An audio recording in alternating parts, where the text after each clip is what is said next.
So we're into the first full week of having had Neptune going into Aries. And, Neptune rules a lot to do with our empathy, our compassion. Neptune is known as being a higher harmonic of Venus. At his most magnificent, he's helping us tune into universal energies, to come into oneness, to come into a feeling of union and merging, where we almost move forwards as one. At his most negative expression, I would say, it brings up this feeling of such upset that we really don't want to be here. We try to lose sense and sight of who we are, what we're seeing, and we take action to kind of lose ourselves. And so, Neptune really does bring in this sort of energy of lost. Are we losing ourselves in the union, which feels actually quite great, because in losing our individuality, we're actually joining with something so much bigger than ourselves. But then at the end of despair, at the end where we feel a bit more powerless, there is this kind of pain associated with our identity. So I do think that as Neptune's gone into the sign of Aries, it's brought up some very strong feelings. Of course, last week we also had Mars and Pluto come together. And today, the day I'm recording this, we've also got the fiery full moon in Leo, which is absolutely bringing in some polarity. So what's coming up in this week ahead from Monday, the 2nd of February, right the way through to Sunday, the 8th of February? Well, that's what I'm wanting to expand upon. In this video, I'm going to be touching on the overarching planetary, I guess, architecture, what planets are connecting in major aspects, and what might that mean to all of us? How can we use that message collectively? How can we use it personally? How can we apply it very practically in our everyday lives? That's what I'm really wanting us to move forwards from. This isn't going to go sort of in depth on a sign by sign basis. This is as broad as possible so it can be applied straight away. So hopefully this will maybe help you come back into a feeling of, union with yourself, help you sort of feel into a sense of understanding of the world, and also give you a heads up about what's coming up. We are coming into eclipse season. We've also got Saturn moving into the sign of Aries, also in just under 2 weeks. So this is a pretty big moment in time. And so let's get cracking. If you're new to this channel, by the way, my name is Louisa, and really I see myself as a bit of a cosmic guide. I'm always surfing the planets. I'm always looking at the picture and trying to convey it in a way that can really land, I guess. So let's have a look. So I've got my chart in front of me. This is the chart for Monday the 2nd. All the charts I'm going to share today are set for midnight on the day. So there's a chart for Monday the 2nd, Tuesday the 3rd, Wednesday the 4th, etc., right the way through to Sunday the 8th at 0 o'clock, i.e. midnight. I set these for a London time zone because that's the midpoint between all the different time zones. So it gives us the greatest, I would say, coverage. It's giving us the most likely energy for that period ahead. Now, like I said, we've had Neptune going into Aries. The full moon in Leo, as you can see, as we're coming into Monday, the moon is absolutely, sat in an opposition to the sun. We've got Mars, we've got Venus, we've got Mercury and Pluto. So all 5 of these planets at some level are feeling that oppositional pull to the moon. In fact, I recorded more about that yesterday. If you're interested in the full moon forecast, check it out on the channel. We've also got Saturn waiting in the wings. You can see he's right at the end of the 28th degree. In this next couple of weeks, Saturn is going to really speed up and head into Aries on the 14th of February, Valentine's Day. What a treat. We're also in this waning moon phase now. So the moon is starting its journey from the full moon right the way through to the new moon on the 17th. It's not just any new moon, it's a solar eclipse, the first eclipse of 2026. Now, during the lead up to eclipses, I always say like the 2 weeks leading up to it tends to feel quite monumental. We get this kind of eclipsy feeling, which to me is indicating that we are poised for some change. We're poised for some penny dropping moment. We're poised to realign our direction in a more fundamental way, in a more dramatic way, in a way that is going to power us into the next part of our journey. So this is a very important time for us. And within a waning moon phase, this is a time when we're coming back into ourselves after quite a hectic week that got busier and busier and busier leading up to that full moon in Leo on the 1st of February. So this is a time for us to come back into our calming, to reassure ourselves, to feel into that nervous system, and to know that we don't have to go into a nervous system overload. This is a time to come back into yourself, take a deep breath. I should follow my own advice here. I'm feeling a bit breathless just talking about it. Now, I want you to also notice we've got these planets, 2 on either side of the sun. They're so close to the sun that they're known as being combust. Pluto's just out of being combust. He's just known as being under the beams. What that means is he's quite close to the sun and he's not really expressed at his fullest power.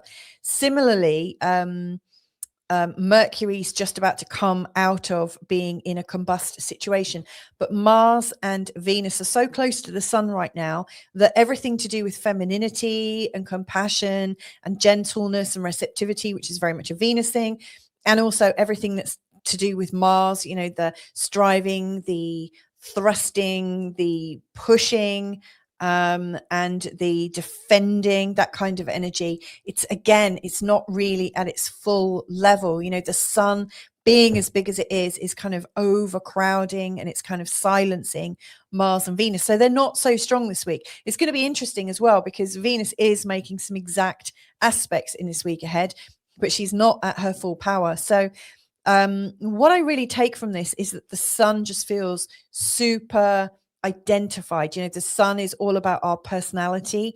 It's about our ego. And so these are the times when the ego is calling the loudest. And right now, the ego or the sort of personality is really picking up the vibe of Aquarius. Of course, Aquarius is about social justice. It's very much about equality, diversity, absolutely about fairness. And it's also not necessarily in the same level of connection that I was talking about with Neptune, which is that feeling of merging and coming into union. But in the sign of Aquarius, there is often an underlying system of fairness, an underlying system that, like a way of organizing ourselves. So everybody is seen, but everybody is kind of fitting into an overall scheme. So I just feel like right now there is this very sort of big human ego, this really great sort of persona right now that is talking more and more about things being fair across the board. And this is the voice that we're really hearing into. Of course, as we're starting this week ahead with the moon in the sign of Leo, which is highly personalized, highly identified with the celebrity of being self. I think this is quite a contrast. There's a very, very strong contrast right now. So in this week ahead, the 4 planets that are really highlighted in terms of the aspects and frequency, I would say would be Mercury with communications, with a sense of movement, with a sense of thoughts, social media. Also, the idea of things just moving very fast from one person to another person to another person, like these chains of communication. Mercury is, I guess, Mercury is quite positional, whether we're delivering parcels of information or passing actual goods and services. Mercury is also very much about the markets. So I imagine, with so much going on with Mercury this week and the fact that Mercury is coming out of being combust, there's going to be a lot about communications. I imagine there's going to be a communication overflow, almost as if there's going to be a lot of things spilling out very, very quickly. Now we've also got Venus, which is very much to do, I mean, she's often just known as the planet of love, the goddess of love, but I really see her as an energy of relating, of well-being, connection and flow. She's really there she's like the salve that if you've got a cut somewhere, you put this on and she's there to help heal. She's there to join things together. She's not there to cause disruption. She's there to be a salve, like a cooling gel. Venus is absolutely about well-being and caring and compassion. And so she is absolutely present in this week ahead. There's a lot going on with her, but again, she's not at her full level. So maybe the expressions of compassion that we're seeing right now aren't really hitting home. They're not really felt fully. We've also got Chiron that's emphasized in this week ahead. Chiron really speaks about our vulnerability, our insecurities, where we've been hurt in the past, and where things kind of jump up and feel a little bit sore and a bit raw. The flip side of Chiron is we can feel like there's a good mentor around, somebody that can help us with these. And maybe we become that person that is able to help and guide and reassure people. Chiron is actually a bit of a good egg. And then we've also got Uranus, which is, at the end of his journey in Taurus. He will be moving into Gemini in April. But he is talking about the last vestiges of change, innovation, and consciousness. Now, he has been going through the sign of Taurus, which has a lot to do with our financial security, our feelings of the bedrock of what's safe, secure, known, fixed, physical. And so Uranus is playing into this. So I think we're going to come into some very interesting times. These are the aspects that are coming in. So you can see Mercury and Venus are very, very close together. So Mercury is going to make a sextile to Chiron. And then a couple of days later, he's going to make a square to Uranus. Similarly, Venus is going to make a sextile to Chiron and then make a square to Uranus. What I really see with this is at the beginning of the week, we've got idea of healing communications, flowing communications, an energy of wanting to reach as many people as possible, an energy of almost community. Like, how can we reach out to everybody in our community so that everybody feels like they're being cared for? Nobody is excluded, that everybody is getting a message. Everybody is getting this sense that they are a person who is seen and not ignored. I really sort of get that as a strong feeling. We've also, after that, got the Mercury and Venus. To me, this is people relating to shock, relating to change. Uranus in squares really brings up a feeling of chaos initially, where there is this like collective gasp, like, oh my God, that kind of real surprise, that sense of drama. And so we might get some very dramatic drops of information, some very dramatic drops of news that has us all in shock, has us numb, has us trying to find what's up and what's down, like really trying to root, trying to get grounded. Now, this could happen in terms of banking. I think there's been some quite shocking movements already, just since yesterday when I prepared these slides. But I'm not a financial astrologer, so I don't want to kind of worry anyone right now. But to me, it feels like there's communications and also shocks. And these are hitting people in a very sort of social way so that messages can be shared and understood. To me, nothing is being hidden. It feels like things are meant to be used and understood at a very sort of base people level. It just feels like humanity is either awakening together or working together to share as much as possible. If we have a look a little bit deeper into this week, we've also got the moon changing signs. So on the 3rd, the moon's going into the sign of Virgo. The sign of Virgo is very much about the nitty gritty. Also, it's a sign that is associated with making things fit, making things work, managing things, and also considering the nature of our health. How can we come into a sense of peace? When the moon goes into the sign of Virgo, often we've got lots of worries going on. We've got this sense of like running around like a hamster in a wheel. So it's a real message to slow down, to use breathing, to eat clean, eat good, and to share as much as we can without allowing ourselves to get into sort of a state of hypochondria. It's really important to stop, share, maybe eat food together, eat something that's going to feel cleansing, eat something that's going to be grounding.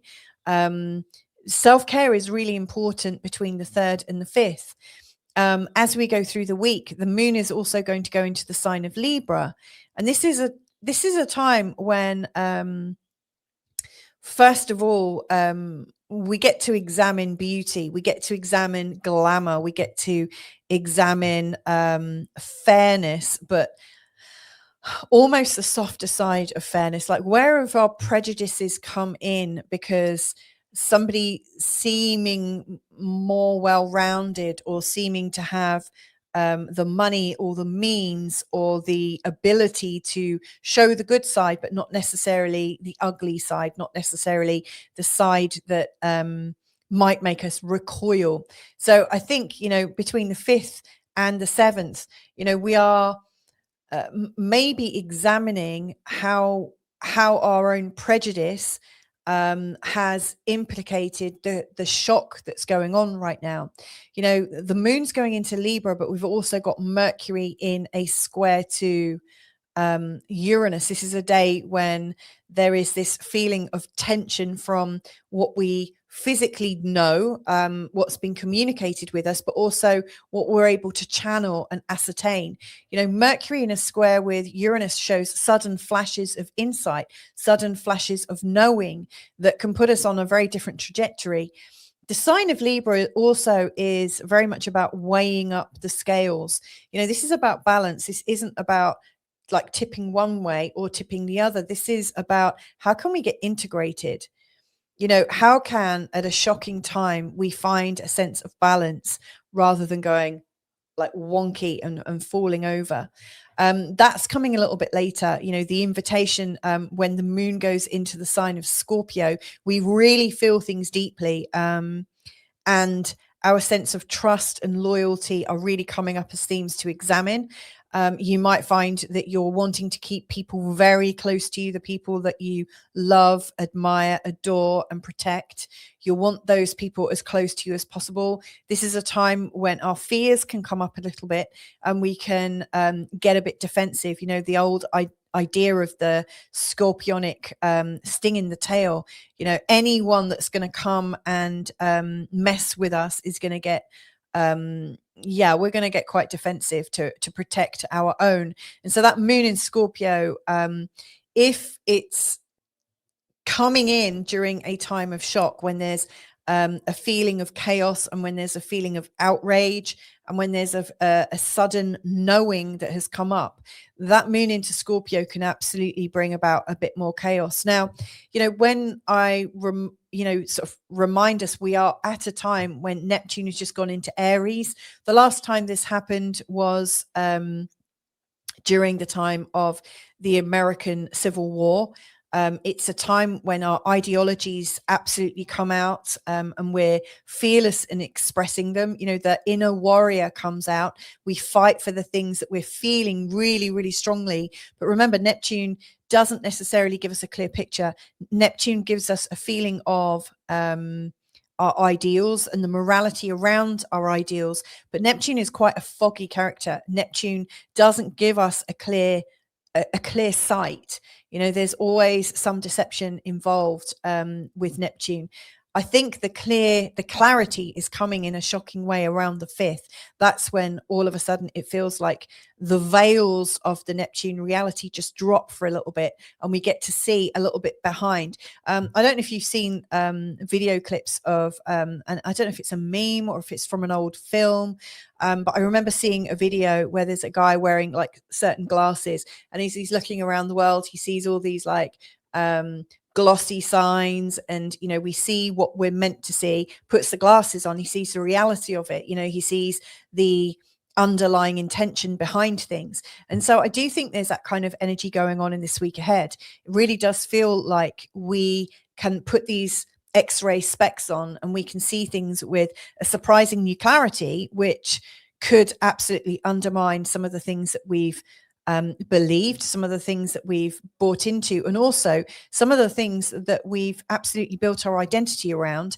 And of course, with that comes a sense of betrayal and hurt and upset. So I think we're on a really interesting journey right now, when nothing feels very certain. And of course, as we're coming into the end of the week, when Venus makes an exact square to Uranus, it brings up a feeling of potential excitement with the people that we're relating with. It can absolutely bring in some sense of fresh excitement and uncertainty. If you're somebody who has had issues of betrayal or a feeling of broken trust, Venus in a square to Uranus can absolutely show where we feel even more shocked by the people that we've trusted. So again, this is a very interesting week ahead where it's absolutely important to put on these X-ray specs just for a moment and consider what our relationships are meaning to us, and also the level of fidelity that we have for the information around us and the information that we're taking on board.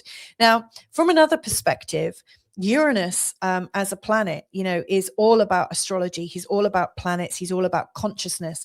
And so these squares to Uranus could absolutely, if you're ready for a new sense of consciousness, this can be a really striking and uplifting time where your consciousness comes in at a sort of a rate of knots, like this new set of understanding that suddenly kind of just drops into place.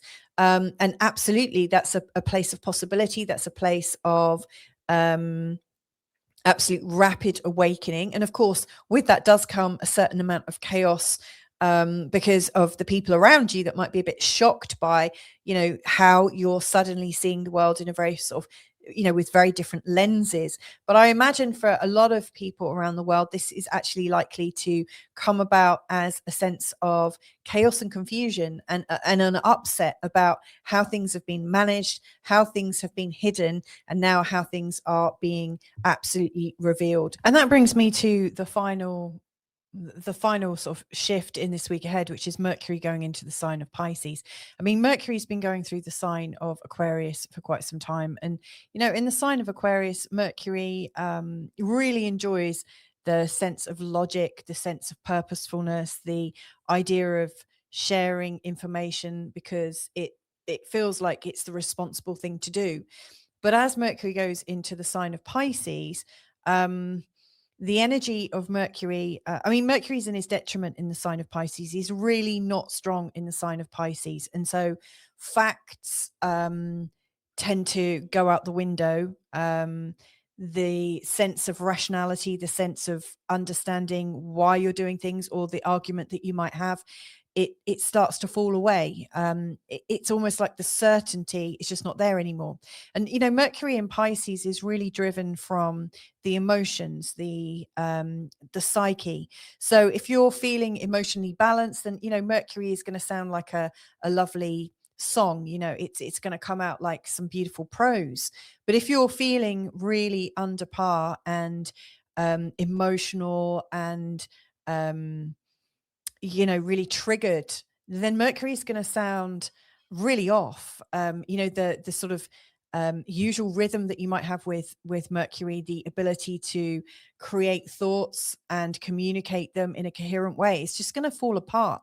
To me, Mercury into Pisces is a bit like, crying on your best friend's shoulder, like when you're ugly crying, when your emotions take over, and then all of a sudden, you can't even recognize your voice. I mean, that's a really sort of like big sort of pastiche of Mercury in Pisces, but the emotions are really leading it. So you might find that the things that you say aren't actually really representative of how you're feeling, but it's just how you're feeling in that moment. And it will be honest in that moment, but it won't necessarily bear under scrutiny. So, Mercury into Pisces is quite a slippery time. This is a time when we have to absolutely be crystal clear that what we're talking about is actually what we mean. And, if I just, remind you once again about like Neptune going into Aries, Neptune is absolutely wanting us to get into our power because of the things that we're believing. Neptune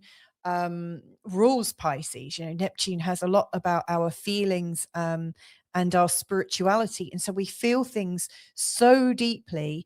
And in the sign of Aries, we're ready to take action for it. But can you imagine, with Mercury moving into Pisces, with our emotions leading the way, our head is just really not engaged in this process. We're not thinking things through. We don't have that balance. And so if and